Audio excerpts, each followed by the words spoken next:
Bienvenidos. Hoy nos vamos a sumergir en la evolución de las organizaciones criminales en México. Es un viaje, la verdad, de varias décadas que nos lleva desde el tráfico de drogas más, digamos, tradicional hasta un campo de batalla donde ya se utilizan drones armados.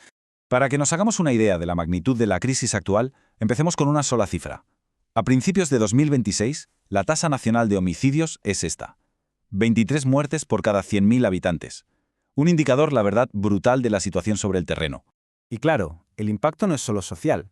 El coste económico de esta violencia es astronómico. Hablamos de 1,1 billones de pesos.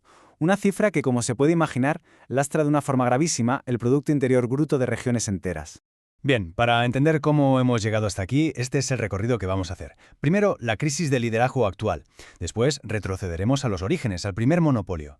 Veremos la escalada militar, la revolución que ha supuesto el fentanilo y, finalmente, acabaremos con la guerra tecnológica y el enorme desafío de la gobernanza criminal. Pues empezamos por el presente, por lo que está pasando ahora mismo, esa crisis de liderazgo de 2026 y el enorme vacío de poder que ha generado.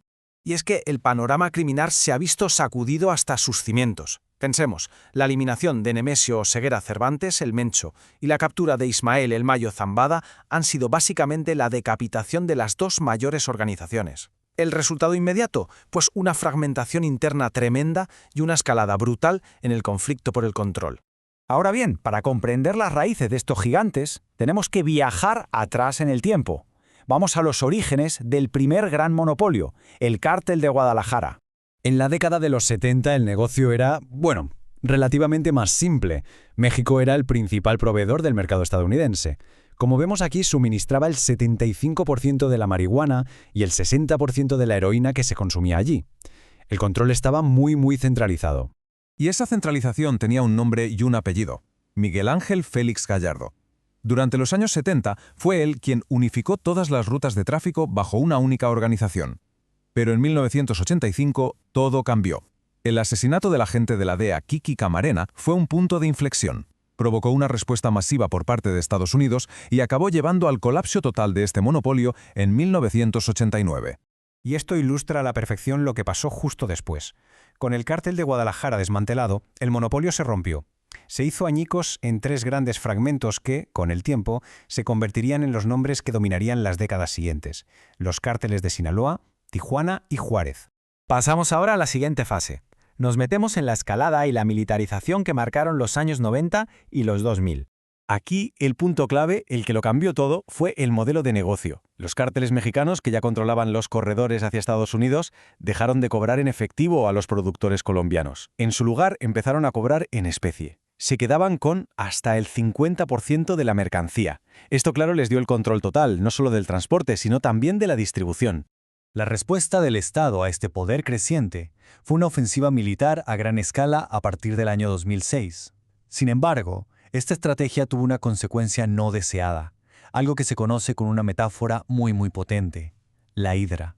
El efecto hidra es simple pero devastador. Se captura o elimina a un líder de alto valor. La gran organización, en lugar de desaparecer, se fragmenta, y de ella surgen nuevas células, más pequeñas, que a menudo son muchísimo más violentas y están desesperadas por controlar un territorio. El caso de estudio paradigmático, sin duda, es el de los Zetas, un grupo formado por exmilitares de élite que introdujo tácticas de terror y una guerra totalmente abierta. Y todo esto nos lleva a la revolución más significativa de la era moderna, que no es otra que la del fentanilo, la era sintética. Lo que es realmente interesante aquí es cómo cambia por completo la lógica del negocio. O sea, se pasa de productos agrícolas que necesitan tierra, agricultores y que mueven grandes volúmenes, a productos sintéticos. El fentanilo es otra historia. Es compacto, se produce en laboratorios con precursores químicos y su rentabilidad es exponencialmente mayor con un riesgo logístico muchísimo menor. Es un cambio de paradigma total, de verdad. Avancemos para ver cómo se traduce todo esto en el campo de batalla de 2026, que es básicamente una guerra fragmentada y de alta tecnología. De aquellas tres cárteles originales hemos pasado, ojo, a más de 150 grupos criminales. Muchos son como franquicias que trabajan para las dos grandes superpotencias que quedan, que son el Cártel de Sinaloa y el Cártel Jalisco Nueva Generación, el CJOQNG. La atomización del conflicto es total. Y el arsenal, claro, también ha cambiado. Ya no hablamos solo de armas de fuego Hoy en día, los conflictos incluyen el uso de drones armados, minas terrestres improvisadas y una ciberseguridad muy avanzada. Como respuesta, la estrategia del gobierno se ha centrado en atacar la cadena de suministro, incautar precursores químicos y desmantelar laboratorios. Pero, y este es el punto fundamental de todo este análisis, el problema ha evolucionado mucho más allá de las drogas. Ahora estamos hablando de gobernanza criminal. Es que los grupos criminales ya no solo se dedican al narcotráfico, ahora controlan economías legales enteras. Estamos hablando de la producción de aguacates, de limones, de operaciones mineras, y utilizan la extorsión para ejercer un control social absoluto en los territorios que dominan.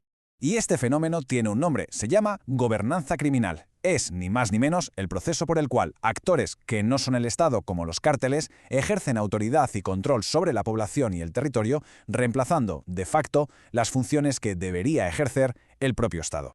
Así que todo este análisis nos deja con una pregunta final, que quizás sea la más importante de todas.